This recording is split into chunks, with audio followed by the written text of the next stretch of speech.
الحمد لله رب العالمين، والصلاة والسلام على سيد المرسلين محمد وعلى آله وصحبه أجمعين. السلام عليكم ورحمة الله وبركاته. قسە کردن دەربارەی قورئان لەو بابەتانەیە کە هەمیشە ئاشنامان نەکاتەوە بە کەمتەرخەمی خۆمان. کەمتەرخەمی لە ئاست ئەوەی کە گەلێک خەڵکێک ئێمە هەر هەمومان کتابی خوای گەورە لە نێوماندایە و دەیخوێنینەوە و ئاشنای بووینە، بەڵام کارتێکردنی قورئان لەسەر خەڵکەکان وەک کارتێکردنی نییە لەسەر خەڵکانی سەردەمانی زوو. لە کاتێکدا قورئان هەمان قورئانە، مرۆڤەکانیش هەمان ئەو مرۆڤانن کە خوای گەورە دروستی کردوون، کەواتە لێرە بە دڵنیایی کەمتەرخەمی دێتەوە سەر ئێمە خۆمان. کاتێک کە خوای گەورە فەرمووی انظر إلى آثار رحمة الله، ئەم ئاساری ڕەحمەتی خوایە لە دنیادا لە بوونەوەردا بەڕاستی شوێنی دیارە. بەڵام ئەوەی کە ئێستاکە هەر لە قورئانەوە جۆمان لێبوو، کتاب ئەنزەلناه مبارک، يعني مبارك ليدبروا آياتي، أم تدبرا نية. لكاتيكا لزور بوندا قتومانا تفسير قرآن علمه بو معنايكا همو كسيك بوي نية مفسير قرآن به، بلام بو آيات دردك ويكا خواي قورة تدبري لهمومان داوا كردوه، بو معناي لسر همو قرآن خوانيك بيوست تدبري هبه، بلام تفسير نا لبر اوي تفسير زانستا پێویست بەوە دەکا کۆمەڵەشت بزانی ئەو جا پێت دەگوترێ مفەسیر، بەڵام وەکو مسلمان پێویستە ئێمە ئاگاداری قورئان بین.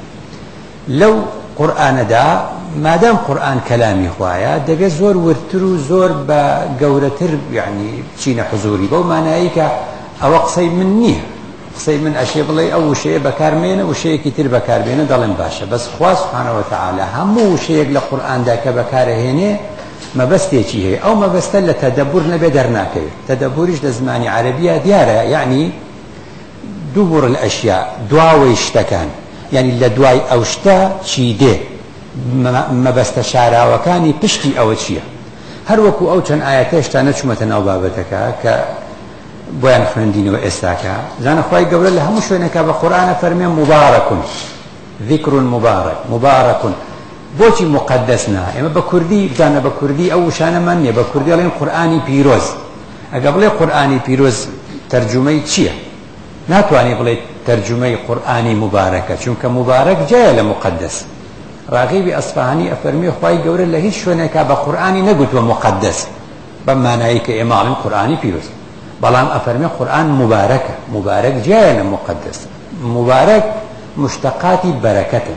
راغبی ئەسفەهانی ئەفەرمێ والبركة جعل الخير الإلهي في الشيء، يعني بركة أويك خوي جورة جعلك بركة خوي خيري خوي خصوة النيو أوشتا يجي أوشتا ببركته.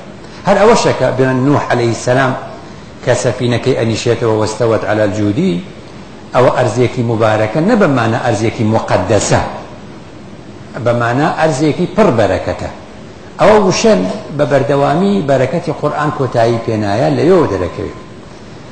کە مەسەلەن هەر ئەو ئایەتەی فەرمووی وألقينا على كرسيه، ئەوە باسی سولەیمان عەلەیه السەلام بۆ سولەیمان ئەفەرمێ على كرسيه، و هەر لەوێدا بچیتەوە بۆ دواوە لە باسی بەڵقیس و سولەیمان بۆ بەڵقیس ئەفەرمێ ولها عرش عظيم.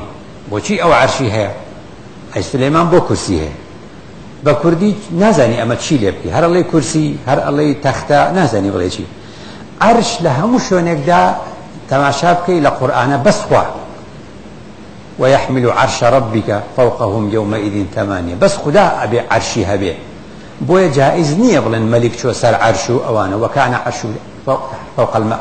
ئەمانە هەر هەمووی ئەوانن کە عەرش مختصە بەخوا سوبحانه وتعالى، نابێ کەسێکی دی عەرشی هەبێ. بس بەڵقیس چونکە مسلمان نەبووە ئەڵێ ولها عرش عظيم، بس سولەیمان چونکە پێغەمبەرە ئەلقەینا على كرسيه. ڕاقی بەڵێ کورسی چییە؟ کورسی ئەوەیە وەک ئەوەی لەسەری دانیشتون. کورسی مشتقاتی کەڕەسە تەکریس و کوڕاسەیە. کورسی ئەو شوێنەیە کە ئینسان لەسەری دانیشت کەسێکە بە علم و مەعریفەت لەو شوێنە دانیشتووە.